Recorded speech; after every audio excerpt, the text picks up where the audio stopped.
하늘의 문을 여소서. 도도에 보면 살신성인이라는 말이 나옵니다. 살신, 자기를 죽여서 자기를 희생해서 인을 이룬다. 그게 살신성인입니다. 인은 여기에서 말하는 사랑을 의미한다고 되어 있습니다. 자신 하나를 희생해서 진정한 사랑을 이루겠다 하는 것이 살신성인입니다. 오늘날 우리가 예나 지금이나 마찬가지일 수 있습니다만, 사람이라고 하는 것이 다 자기 살겠다고 다른 사람 희생시키는 것이 일반적인 일이라고 할 수 있을 것 같습니다. 그럼에도 간혹 세상은 살만하다라는 말을 하는 것은 정말 살신성인과 같은 그런 일을 하는 사람들이 우리 주변에 있기 때문에 그렇습니다. 역사적으로 보면 한 나라나 국가나 민족을 위해서 그 어려운 상황 속에서 자기 한 몸 희생해서 나라를 구하고 또 민족을 살리는 그런 일들이 여러 나라에 다 있었겠지만 우리나라에서 보면 그런 일들이 참 많았습니다. 큰 전쟁, 우리가 흔히 청나라와 또 일본 외구의 침략으로 국토가 초토화되었을 때 나라의 위정자들은 다 도망갔지만 참 풀뿌리 같은 그 백성들이 나라 살리겠다고 자기 한 몸 희생하여서 이 나라가 그래도 여기까지 온 것 같습니다. 그들의 이름 누가 아나요? 아무도 모릅니다.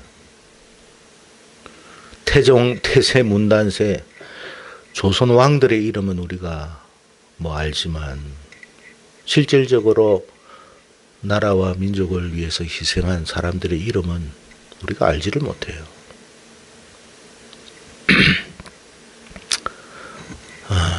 일제강점기 때에도 사실 나라 위정자들은 나라를 팔아먹었지만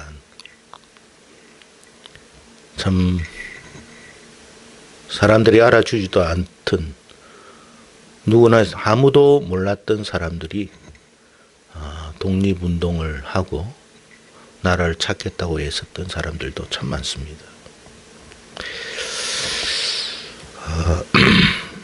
그러나 살신성인의 대표적인 인물을 우리가 꼽으라고 한다면 저는 단연 예수님이라고 말씀하고 싶습니다. 왜 예수님이냐라고 묻는다면, 예수님은 한 민족이나 나라만을 살리기 위해서 죽으신 게 아니에요. 인류를 구원하기 위해서, 살리기 위해서 스스로 죽음의 길을 걸어가셨어요. 그게 진짜 사랑이다. 오늘 우리는 종려주일로 하나님께 감사 예배를 드리는데, 종려주일이라는 게 뭐냐면 살신성인을 실천하기 위하여 주님께서 예루살렘으로 들어가는 날이다, 그 말이에요. 죽으러 들어가는 거예요. 사람들은 영광의 자리를 위해서 들어가는데 주님은 죽으러 들어갔어요. 그날이 종려주일이에요. 우린 그날을 기념하는 거예요, 지금. 종려주일이라는 게 뭔가를 좀 우리가 알고 이 주일을 하나님께 감사 예배 드려야 되는 거예요. 예루살렘으로 주님이 왜 들어가셨느냐? 왜 들어가셨습니까? 죽기 위해서 간 거예요. 왜 죽으러 갔느냐? 저와 여러분을 살려주기 위해서. 어떻게 살리시는데? 영원히 살리기 위해서 자기 한 몸 희생하신 거예요. 그때 사람들이 오늘 우리가 생각해 볼 부분이 뭐냐면 예루살렘을 향해서 들어가시는 작은 나귀를 타고 어린 나귀를 타고 들어가시는 그 주님을 바라보면서 사람들이 종려나무 가지를 흔들고 찬양을 했어요. 겉옷도 벗고 예수님이 지나가는 그 자리에 자기 옷도 깔고 뭐라 찬양했느냐? 호산나 그랬어요. 호산나. 호산나의 뜻이 뭐냐? 지금 우리를 구원해 주소서. 사람들이 자기의 겉옷을 깔고 종려나무를 흔들면서 주님을 향해 나귀 타고 가시는 주님을 향해 호산나 호산나 외치는데 그 호산나의 뜻은 지금 우리 구원해 주십시오. 지금 우리 구원해 주십시오라는 말이었어요. 지금 그들이 어떤 의미로 이렇게 목 놓아 외치며 찬송을 하고 있습니까? 그들이 외친 호산나의 의미는 무엇이었을까요? 도대체 어디에서 구원해 달라는 것입니까? 그들은 지금 자신이 처한 상황에서 좀 해결해 주십시오. 이스라엘 사람들이 그때 로마의 어떤 그 속국에 있었죠. 나라를 잃었으니까. 그러니까 백성들의 마음속에는 독립을 하고 싶었던 거예요. 정치적인 문제로 이 정치적인 문제 해결해 주십시오. 사실 나라를 잃은 사람들이 여러분 나라를 찾겠다는 그 간절함이 보통 간절함이겠습니까? 이거를 우리가 지금 좀 이해하자면 지금 내가 하고 있는 사업터가 누군가에 의해서 빼앗겼어. 그 자기가 이룬 사업터를 다시 여러분 회복하고 되찾고 싶은 마음이 얼마나 간절하겠어요. 그 예수님이 좀 내 지금 사업터를 혹은 내가 잃었던 직장을 좀 회복시켜 주십시오라고 호산나 한 거예요. 겉옷을 내려놓으면서. 정말 겉옷을 내려놓는다는 게 뭐겠어요, 여러분? 나를 이렇게 생각해 달라는 거예요. 내가 당신을 위해서 이렇게까지 지금 간절함으로 지금 부르짖습니다. 지금 내 문제 좀 해결해 주십시오라고 외치는 거예요. 정치적인 문제뿐만 아닙니다. 건강의 문제도 있을 것이고 경제의 문제도 있을 거예요. 어떤 사람은 경제의 문제로 다급하게 지금 이거 문제 해결받지 않으면 우리 죽어요. 우리 굶어 죽어요. 좀 호산나. 좀 지금 우리를 구원해 주소서라고 외쳤을 거예요. 또 어떤 사람은 병든 문제로 주님 우리 좀 구원해 주소서라고 외쳤을 것입니다. 그 예루살렘을 향해 가시는 예수님을 향해 외쳤어요.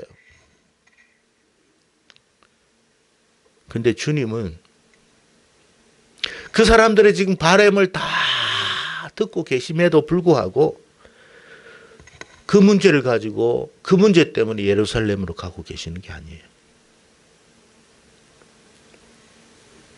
우리가 안고 있는 인류가 안고 있는 모든 사람이 안고 있는 가장 근본적인 문제, 죄와 사망의 문제를 해결해 주기 위해서 예루살렘으로 입성하고 있는 거예요. 여러분 잘 생각해 보세요. 내가 지금 기대하고 바라는 것과 주님이 지금 가시는 그 걸음이 같지가 않다라는 거예요. 여러분 오늘 우리가 종려주의를 맞이해서 주님을 찬양하고 예배하잖아요. 주님을 간절히 부르는 이유가 뭐예요? 지금 여러분이 주님을 간절히 찾고 부르짖는 이유가 어디에 있느냐 이 말이에요. 정말 주님의 그 길을 우리가 알고 그 주님에 대한 감사함으로 우리가 호산나 찬양하고 있는지, 아니면 지금 나의 문제, 그 문제에 집착해서 주님이 이 문제 해결해 달라고 지금 내가 간절히 주님 앞에 기도하고 찬양하고 예배하고 있는지 생각해 보라는 거예요. 이후에 주님께서 자기는 막 겉옷까지 벗고 종려나무 흔들면서 호산나 이제 예루살렘 들어가시면 이제 우리 문제 해결 받을 거야. 그렇게 잔뜩 기대하고 있는데 어라 예수님이 죽어버렸네. 십자가에 못 박힌 것을 본 거예요. 내가 원하는 건 아닌데. 내가 저 모습 보려고 지금 호산나 외쳤던 것도 아니고 내 옷을 길바닥에 깐 것도 아닌데 내가 저 모습 보려고 찬송했던 게 아닌데 너무나 실망감. 여러분 그때 당시 그 사람들의 어떤 마음을 한번 잘 헤아려 보세요. 아까 제가 이야기했죠. 자기가 일구었던 그 기업을 누군가에 의해서 도둑 맞아 버렸어. 그걸 다시 찾고 싶은 그 간절함으로 주님을 향해 외쳤어요. 그런데 주님이 오라 죽어버렸네.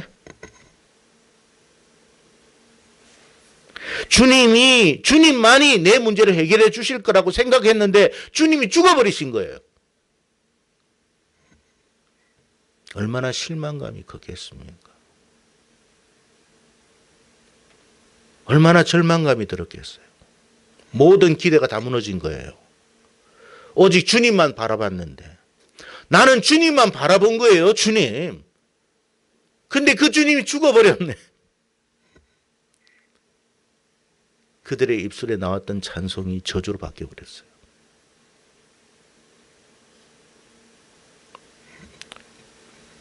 내가 원하는 주님이 아니야. 내가 바라는 주님이 아니야. 내가 기대한 주님이 아니야.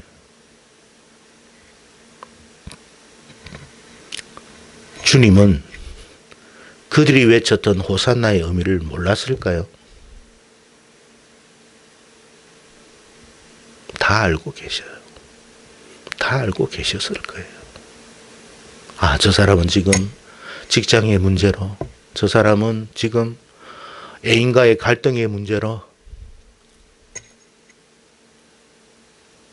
저 사람은 사업의 문제로, 저 사람은 건강의 문제로 부르짖고 있구나. 근데 주님은 그 길을 가시지 않고 십자가의 길로 가셨어요. 왜 가셨을까요? 우리의 궁극적인 문제를 해결해 주기 위해서 간 거예요. 오늘 우리가 종려주의를 하나님 앞에 드리면서 우리가 진정 주님을 향해 어떤 의미로 예배하고 있는지, 찬양하고 있는지, 감사하고 있는지, 우리가 부르는 호산나, 지금 우리를 구원해 달라는 이 간절함의 기도의 내용은 무엇인지 우리가 생각해 볼 필요가 있다, 그 말이에요. 안타깝게도 2000년이 지난 지금 이 순간까지도 여전히 사람들은 주님이 가시는 그 길을 잘 모른다는 거예요. 여전히 자신의 문제에만 집착하고 있고 자신이 당면한 문제만 해결받기를 원하고 있어요. 그게 중요하니까. 그게 급하니까. 주님, 사업의 문제가 얼마나 중요한지. 지금 이거 망하면 내 인생 끝이에요. 주님, 내가 직장에서 잘리면 이제 우리 가족 다 죽어요. 자녀의 문제도 지금 너무나 시급합니다. 분명한 사실은 주님은 지금도 여전히 우리의 문제에 대해서 다 알고 계세요. 그리고 우리가 얼마나 절박한 마음인지도 알고 계세요. 얼마나 시급하게 이 문제를 해결받고 싶은지도 알고 계세요. 그럼에도 주님은 여전히 우리의 죄와 사망의 문제에 집착하고 있어요. 거기에 초점을 두고 있어요. 근데 문제는 뭐냐면 주님의 이 같은 모습에 이런 태도에 너무나 우리 자신이 실망한다는 거예요. 너무나 실망해요.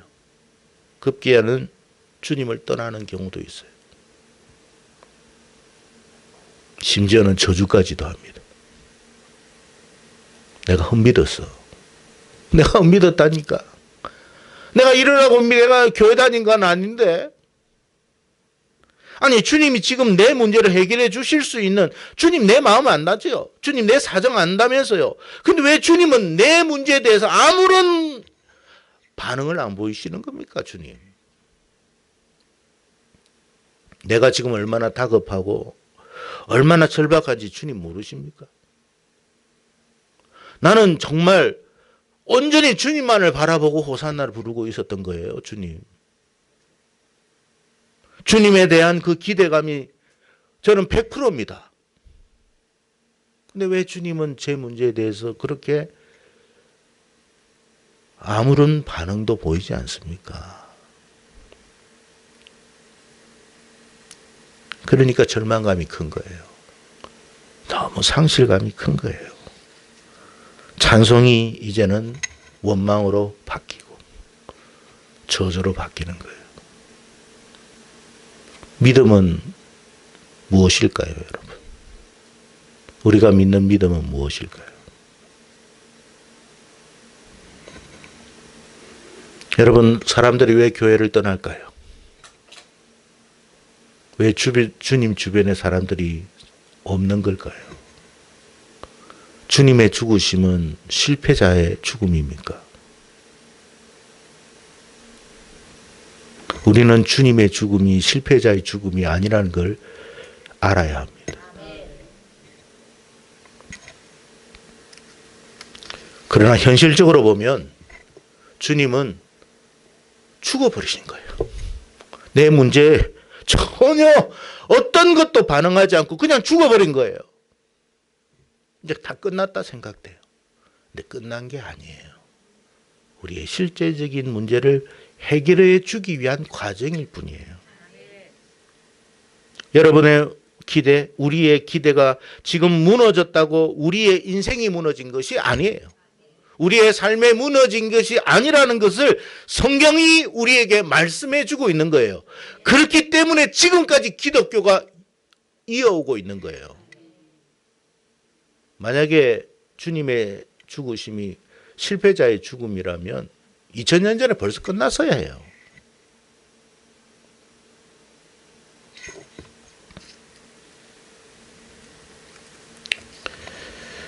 주님은 무엇이 진정 우리를 위한 것인지를 아셨기 때문에 그 길을 가는 거예요.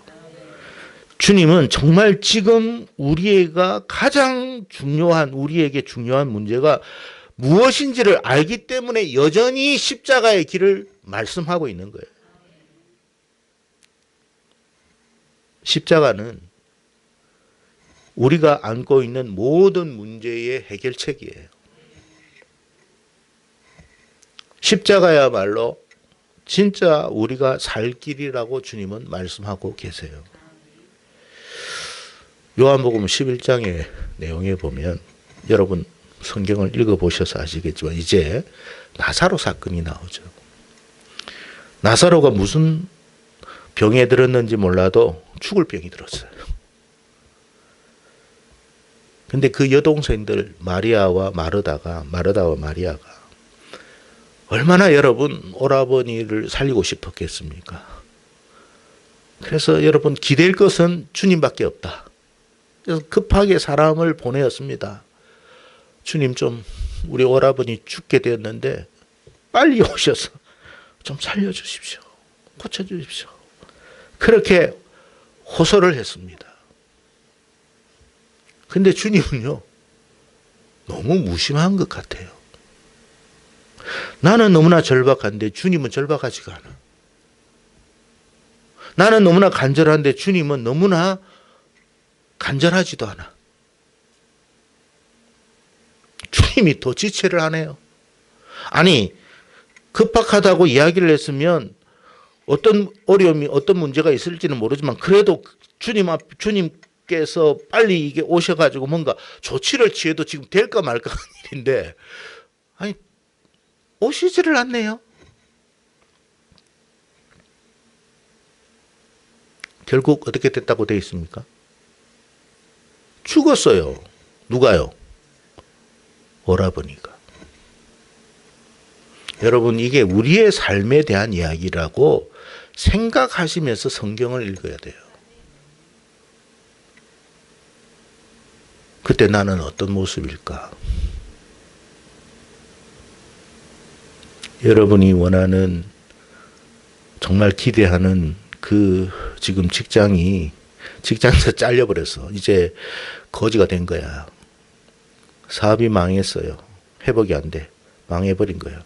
주님이 오셔서 정말 축복해 주셔서 다시 불이 일어나가지고 다시 이렇게 소생이 돼야 되는데 무심하게 그냥 아무런 조치도 하지 않고 그냥 오지도 않아요. 이제 결과적으로는 망한 거예요. 나사로의 여동생 마르다와 마리아는 그때 어떤 마음이었을까? 어떤 마음일까요? 여러분은 어떤 마음이었을 것 같아요? 주님에 대한 너무나 실망감이 있었을 거예요. 원망스러운 마음이 있었을 거예요. 그렇다고 마르다와 마리아가 주님 앞에 뭐 지금까지 잘못한 게 없었거든요. 근데 내가 주님을 그렇게 애타게 사랑하고 그렇게 주님을 바라봤는데 주님이 나에게 이렇게 무심할 수 있나, 홀대할 수 있나, 얼마나 원망스럽겠습니까? 인간적으로는. 그녀들이 주님이 뒤늦게 오시니까 뭐라고 했는지 성경이 이야기하잖아요. 요한복음 11장 21절과 32절에 똑같이 말해요. 마르다도 말하고 마리아도 말합니다. 주님이 여기 계셨더라면 그 말 나오잖아요. 내 오라버니가 죽지 아니하였겠나이다. 여러분, 이 말이 그냥 여러분 그냥 하는 넋두리였겠습니까? 아니면 원망스러운 말이었겠습니까? 저는 제가 듣기로는 좀 원망스러운 말이 있었던 것 같아요. 그 마음이.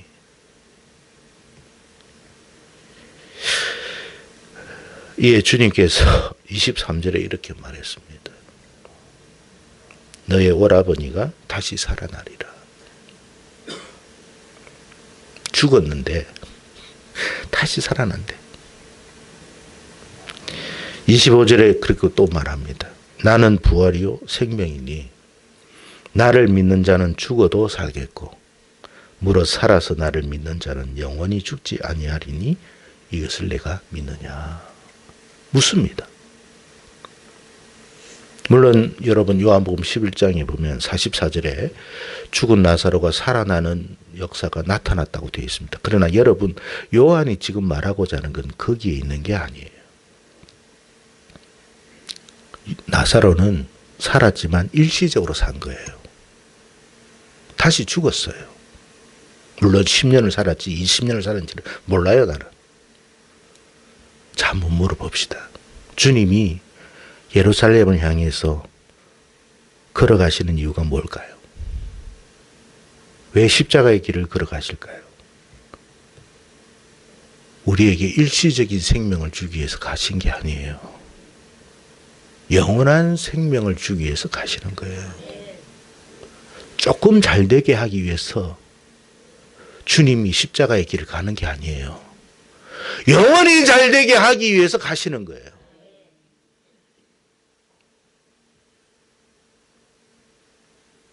우리가 여러분 조금 잘 됐다고 영원히 잘 되는 게 아니에요. 일시적인 거예요. 주님은 우리의 근본적인 문제가 뭔지를 알아요. 우리는 잠시 잘 되기도 하지만 또 못 되기도 하고 해결되기도 하지만 또 안 되는 부분들도 많아요. 이 문제를 해결받았다고 다른 문제까지도 해결받는 게 아니에요. 오히려 이 문제는 해결받았지만 다른 문제 때문에 우리가 죽을 수도 있어요. 주님은 근본적인 문제를 해결해주고 싶어서 십자가의 길을 가신 거예요.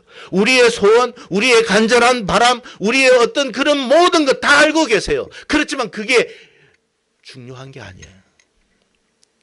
그게 급한 게 아니에요. 근본적인 문제를 해결하지 않고서는 그 문제를 해결받았다고 해도 우리는 여전히 슬픔 속에 있어야 하고 우리는 여전히 고통 속에 있어야 하고 우리는 여전히 괴로움 속에 있어야 하는 거예요. 나사로가 영원히 살았나요? 죽었어요, 여러분.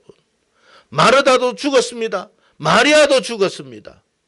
주님은 그 일시적으로 살게 하기 위해서 우리에게 십자가의 길을 가신 게 아니라 영원히 살 길이 뭔지, 영원한 축복이 뭔지를 주님은 아시기 때문에 그 여러분 이후의 비난과 저주와 원망의 소리를 다 알고 계심에도 굳이 그 길을 가신 거예요. 저와 여러분이 우리가 간절히 기도했을 때 주님이 우리의 기도를 응답하지 않았을 때 우리의 입술 속에서 찬양에서 다시 저주로 바뀌고 원망으로 바뀌는 그것도 주님은 다 알고 계시지만 그럼에도 주님은 그 길을 가신 거예요. 왜? 진짜 우리를 위한 게 뭔지를 아시기 때문에. 그러니까 25절에 나는 부활이요 생명이니 나를 믿는 자는 죽어도 살겠고 무릇 살아서 나를 믿는 자는 영원히 죽지 아니하리니 이것을 네가 믿느냐라고 묻는 거예요.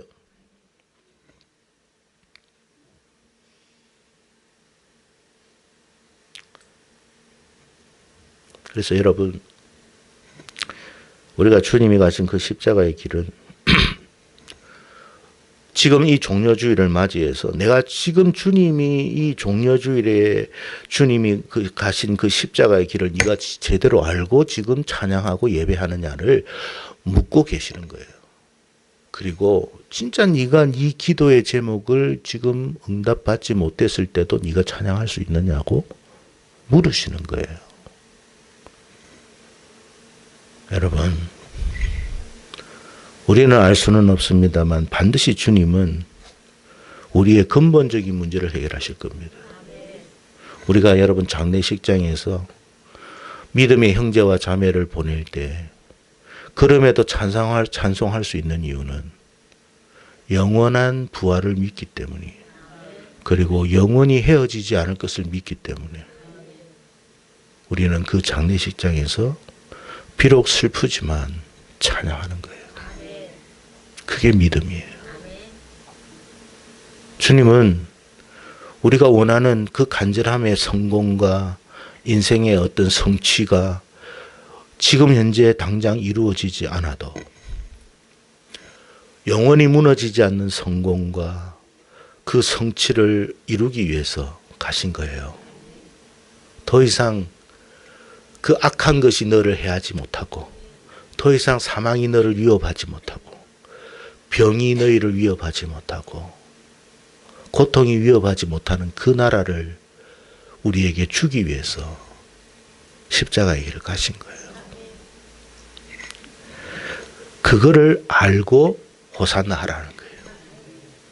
그래서 성도의 호산나는 지금 오늘 본문에 나오는 이스라엘 백성들의 호산나와 호산나라고 하는 찬양의 가사는 같을지 몰라도 의미는 더 달라야 하고 깊어져야 하는 거예요. 주여 그리 아니하실지라도 주님을 찬양할 것입니다. 그리할 때, 자, 잘 보세요. 그리할 때 주님은 어쩌면 지금 우리가 당면한 문제까지도 해결해 주십니다. 순서가 있다는 거예요. 순서가.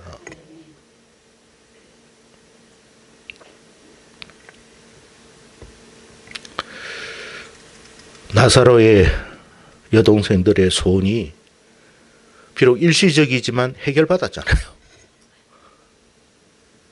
하나님은 우리 주님은 영원한 어떤 생명을 주기 위해서 가시지만 그들의 마음도 아신 거예요. 여러분, 그러니까 주님의 그 마음과 주님의 길을 아는 것이 이 종려주일의 의미예요. 그럴 수 있는 믿음을 달라고 기도하십시오. 성도 여러분, 지금 우리가 부르는 이 찬송과 예배와 기도가 2000년 전에 예루살렘을 향해서 어린 나귀를 타고 가시는 주님을 향해 부르는 그 사람들의 호산나가 되지 않기를 축복합니다. 우리를 진정 복되게 하기 위해서 예루살렘을 향해 걸어가신 그 주님을 믿기를 바라요. 그럴 때 우리가 그 믿음 안에서 주님을 호산나라고 노래할 때 주님은 그걸 받아요. 됐다. 이제 됐다. 내가 원하는 것은 그거야. 그러니까 이게 뭐냐면 아브라함에게 이삭을 바치라고 모리아산에 가라고 하는 거와 똑같은 거예요. 이해가 됩니까? 근데 쉽지는 않아요. 이게 진짜 자기 결단이 없이는, 정말 하나님에 대한 굳건한 믿음이 없이는 이 고백이 나올 수가 없어요. 근데 아브라함이 그 길을 갔어요. 히브리서에 보면 이 이삭을 내가 바쳐도 죽여도 번제로 드려도 다시 부활할 것을 믿습니다. 그때 죽이려고 했는데 스톱, 됐다. 내가 원하는 거는 그걸 보고 싶은 거야. 여러분, 주님은요 죽어도 살립니다. 망해도 다시 일으킬 수 있어요. 믿습니까? 그게 성경의 이야기예요. 그러니까 지금 망했다고 끝난 게 아니에요. 주님은 어떻게든 다시 살려요. 우리에게 그 믿음 달라고 기도하세요. 우리가 그 주님을 찬송할 수 있는 믿음을 달라고 기도하세요. 주님이 원하는 것은 바로 그런 믿음이에요. 그래서 오늘 우리가 부르는, 성도가 부르는 호산나, 나는 어떤 호산나를 부르나 생각하시고 오늘 이 주일을 주님 안에서 온전히 우리가 오늘 이삭을, 우리의 이삭을 하나님께 바치는 그 현장이 되어서 주님이 됐다. 됐다. 네가 할 거 없다. 내가 하겠다. 그런 축복과 은혜를 받는 우리 모두가 되기를 주의 이름으로 축복합니다. 기도하겠습니다.